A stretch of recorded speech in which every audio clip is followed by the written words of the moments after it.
everybody, welcome back to Jessica's Reading Room. My name is Kim and we are here for another book to film adaptation comparison video.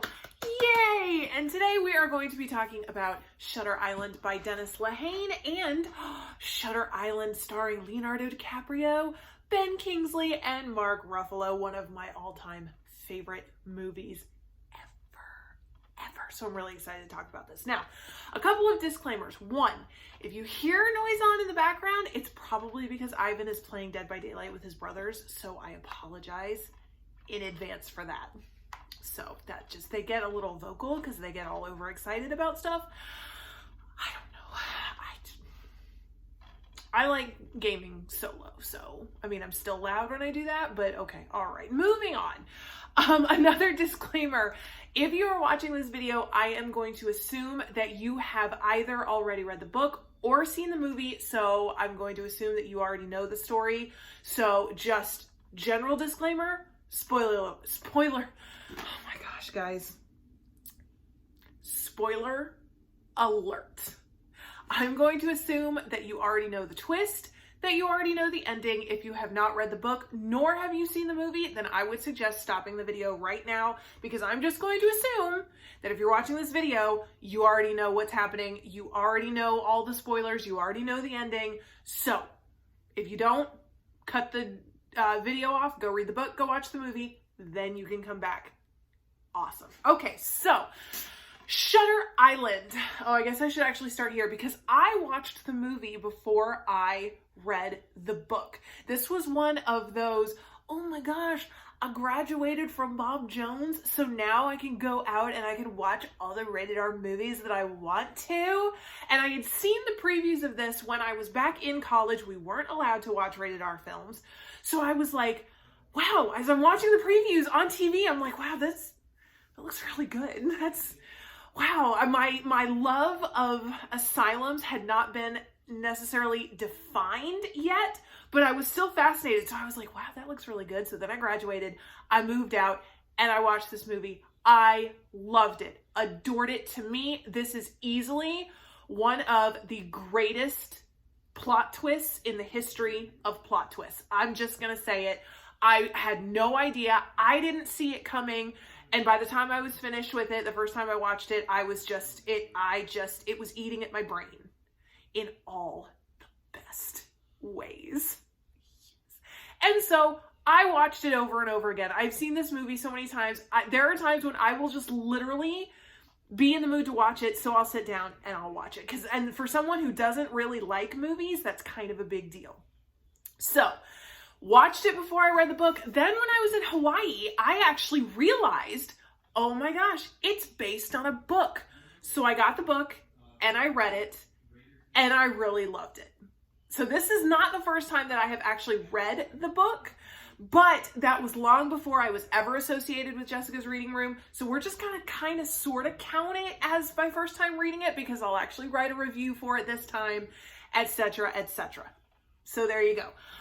This is one of the rare occasions when I believe that the book and the movie complement each other perfectly.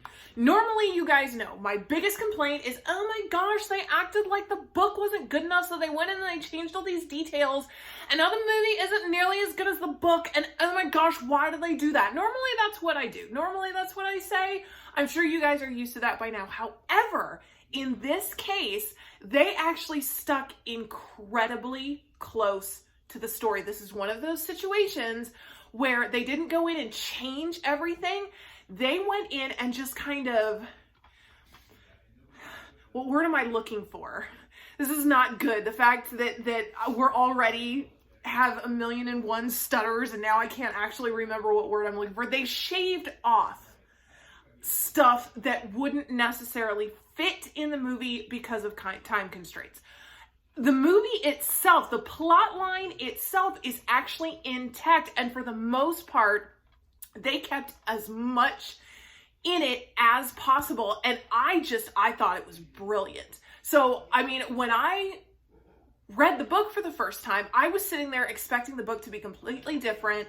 You know, oh my gosh, Hollywood probably ruined yet another book. Oh, this is great. Not true. And the fact that while I was reading this, I actually had Leonardo DiCaprio's face with Teddy Daniels. I had Mark Ruffalo's face with Chuck All. I had Ben Kingsley's face with Dr. Colley. The characterizations were perfect. I don't know who did the casting for this movie, but they did it perfectly. So as with the case of Mice and Men, the movie with Gary Sinise and John Malkovich, it actually enhanced the reading of the book for me. I loved it. I thought it was awesome. Now, this is also one of those incredibly rare occasions when I actually like the ending in the movie better than the ending of the book. When I read it through the second time, Ivan actually said, he goes, so I heard that actually the endings in the book and the movie are like completely different. I was like, no, I don't think so. I would have remembered that, but no, I don't think so. And they're not. They're actually kind of sort of the same. It's just in the movie, those of you who have seen the movie, you know that you get to the end, you find out that Teddy Daniels isn't actually Teddy Daniels. Find out that this entire thing, the investigation looking for the missing patient, marshals coming to Ashcliff Hospital, all the entire investigation is nothing but a large dramatic performance, all to help Andrew Laeddis, Teddy Daniels, Andrew Laeddis, get through his mental issues. His wife actually killed their children. He then killed his wife. His brain couldn't handle that, so he put up all of these crazy defense mechanisms up to try and keep from having to deal with the trauma of that. So Dr. Colley, Dr. Sheehan say, okay, you know what? We don't subscribe to the old school, which is lobotomies and hydrotherapy and electroshock. We don't necessarily buy into the new school, which is all this psychopharmacology, that there's a miracle pill that's just going to cure insanity. We believe that through actual therapy, through actual work, and in some cases, odd therapies like this, that people can actually overcome or at least successfully manage their mental illness. So they decide to do this. They basically give Andrew this, the entire island. They allow him to just work his way through this whole thing, hoping that when he finally discovers what's going on, he'll be able to overcome these defense mechanisms that he set up in his brain, and he'll finally accept reality. Now, in the book, basically it ends with Dr. Sheehan, Chuck All, sitting next to him, and Andrew, Teddy, trying to start up the investigation all over again, and that's literally where it ended. I was like, okay, that's great. I'm fine with that. It was just open enough to where you were just like, okay, well, it didn't work. Okay.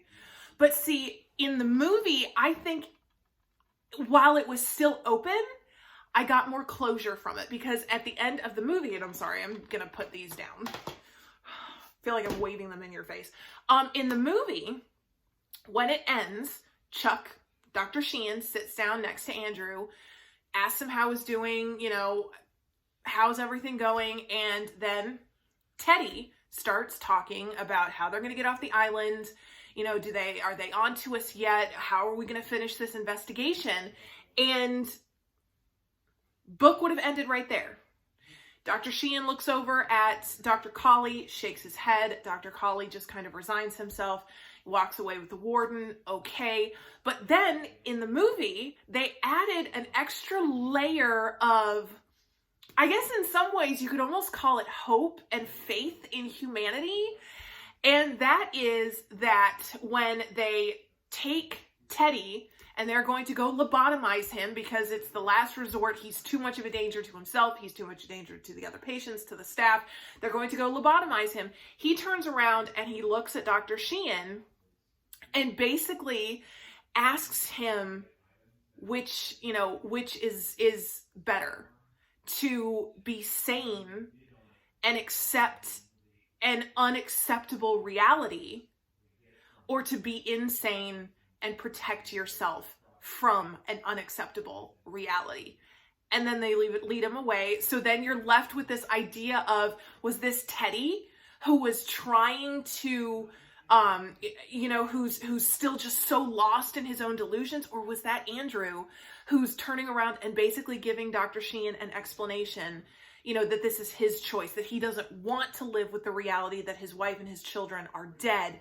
But he would rather be lobotomized. He would rather be insane and completely unresponsive to the world if that means he gets to hide from reality.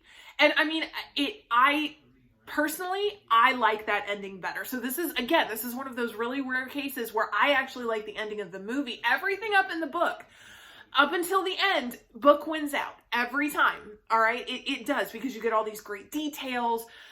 You get to see a little bit more into his dreams that, all together, kind of, sort of, in that weird dream-like way. You get more detail, and they kind of, sort of make a little more sense in, you know, in the context of the story. But then you get to the end, and in this case, the movie wins out in the end. But overall, if we're going to talk about book and film and we're going to compare them, actually, this is one of those cases where I believe that they complement each other perfectly. That if you watch the movie and then read the book, the reading is actually enhanced. You have all these faces and characterizations that the movie then provided to you. You know, in this case, if you haven't ever read the book, are you okay with watching the movie? Yeah.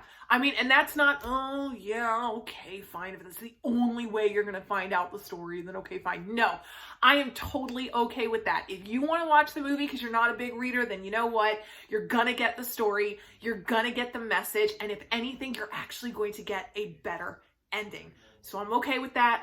I'm good with that. Overall, book is awesome. Movie, if I can pick it up, is also awesome. Love these so much. If you haven't watched or read why you're still watching the movie at this point, I have no idea, because I literally gave away the ending. You need to do it. If you have only done one or the other, then you need to go and do the other. And I would love, love, love to hear your thoughts about it. And yes, if you have actually watched and read both, then I would love to hear your thoughts down in the comments.